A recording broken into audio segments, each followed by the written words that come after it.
ચૂંટણીમાં દારૂબંધીના ધજાગરા ઉડતા દેખાયા। અપક્ષ ઉમેદવારે મતદાન સમયે દારૂ વહેંચવાનો આરોપ લગાવ્યો છે। પંચમહાલમાં હાલોલ નગરપાલિકા વિસ્તારમાં દારૂ પકડાયો છે। વોર્ડ નંબર 1ના અપક્ષ ઉમેદવારે દારૂ વહેંચનારાઓને પકડ્યા છે। કેટલાક લોકો દારૂ વહેંચતા હોવાનો અપક્ષ ઉમેદવારે આરોપ લગાવ્યો છે। પોલીસે દારૂના જથ્થાને જપ્ત કરી કાર્યવાહી હાથ ધરી છે।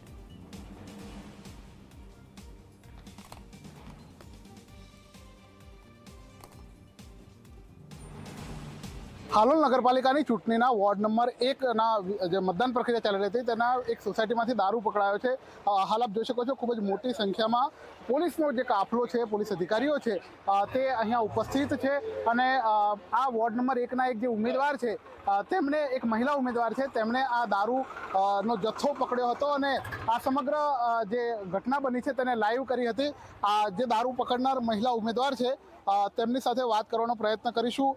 શું ઘટના બની હતી અને દારૂ કઈ રીતના આવ્યો? જી, આજ રોજ અમે વીએમ ખાતે, અમારું વોર્ડ નંબર 1ની ઉમેદવાર છું, અપક્ષ ઉમેદવાર મુક્તિ જાદવ નામ છે મારું। અને વીએમ ખાતે જ્યારે હું ત્યાં ઊભી હતી ત્યાં મારા કઝિનને કોલ આવ્યો કે ભરોણામાં ભાજપવાળા દારૂ વેચે છે। એની પહેલાં સવારમાં ભાજપના અમુક નેતાઓએ આવી અને ખોટી દાદાગીરી કરી હતી કે બરોણાવાળાને એવી ધમકી આપી હતી કે જો ભાજપને વોટ ના આપ્યો તો તમારા ટાંટિયા તોડી નાખીશું એમ, અને ઘર પાડી દઈશું, એ ટાઈપની ધમકીઓ ભાજપના નેતાઓ દ્વારા આપવામાં આવી હતી। અને થોડીક રકઝક થઈ હતી। એ બાદ પોલીસે છૂટા પાડ્યા હતા અમારા કાર્યકરોને અને ભાજપવાળા કાર્યકરોને। એ બાદ બધું પતી ગયું હતું।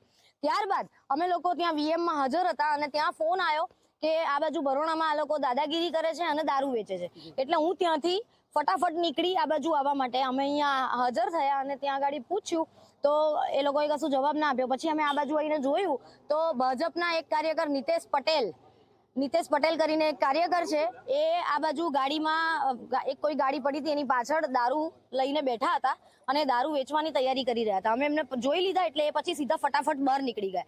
અને એ નિતેશ પટેલ કચ્છી, એ અમારા કાર્યકરોની સાથે ખૂબ ખરાબ વર્તન કરેલું હતું અને ખોટી દાદાગીરી કરેલી હતી। સવારથી બીજેપીના લોકો આ સમગ્ર જે પ્રક્રિયા હતી દારૂ પકડવાની, આખો વિડીયો લાઈવ કર્યો છે, કેટલો જથ્થો હતો અને ક્યાં વેચવામાં આવી રહ્યો હતો? વેચવાનું તો અહીંયા ભરોણાનું તો એ લોકો રંગે હાથ પકડાઈ ગયા છે। એની અંદર 9 બોટલ હાલ પકડાઈ છે। એની પહેલા કેટલી વેચી છે એનો મને આઈડિયા નથી, પણ અત્યારે 9 બોટલ દારૂ પકડાઈ છે। ક્વાર્ટર છે નાના કાચના, એ પકડાઈ છે। શું પ્રક્રિયા આપે હાથ ધરી? પોલીસ ફરિયાદ હું કરવાની છું। હવે આ પોલીસને અમે લોકોએ સ્થળ ઉપર બોલાવી લીધા છે અને ત્યારબાદ હવે પોલીસ ફરિયાદ હું દાખલ કરવાની છું। એ 3 જણા હતા, નિતેશ પટેલની સાથે બીજા 2 જણા હતા, કોઈ સૌરભ ત્રિવેદી નામનો કોઈ વ્યક્તિ હતો, અને એ લોકો આવીને કેરના દાદાગીરી કરી ગયેલા હતા અને ત્યારબાદ હવે દારૂ વેચવાનું ચાલુ કર્યું। એટલે મારે કેવું છે કે 22 જણાને હાલોલ નગરપાલિકામાં ભાજપવાળા 22 જણાને લોકોએ બિનહરીફ કરાવી દીધા છે। તે છતાંય હજુ 2 સીટમાં એ લોકોને ફાઇટ મળે, ટક્કર મળે એમ છે, તો એ 2 સીટમાં છેલ્લી હદની બધી જ નાગાઈઓ આ લોકો કરવા માંગે છે।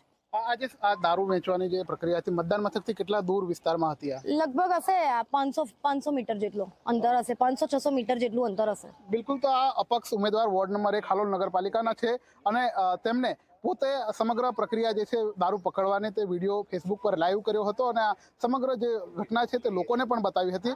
સૌથી મહત્વની વાત છે કે ગુજરાતમાં દારૂબંધી છે ત્યારે હાલોલ જેવા નગરમાં ચૂંટણી પ્રક્રિયા જ્યારે ચાલુ હોય તેવા સમયે દારૂનો જે જથ્થો છે તે ક્યાંથી આવ્યો અને ખુલ્લેઆમ કેવી રીતના વહેંચાતો હતો, આ સૌથી મોટો પ્રશ્ન છે।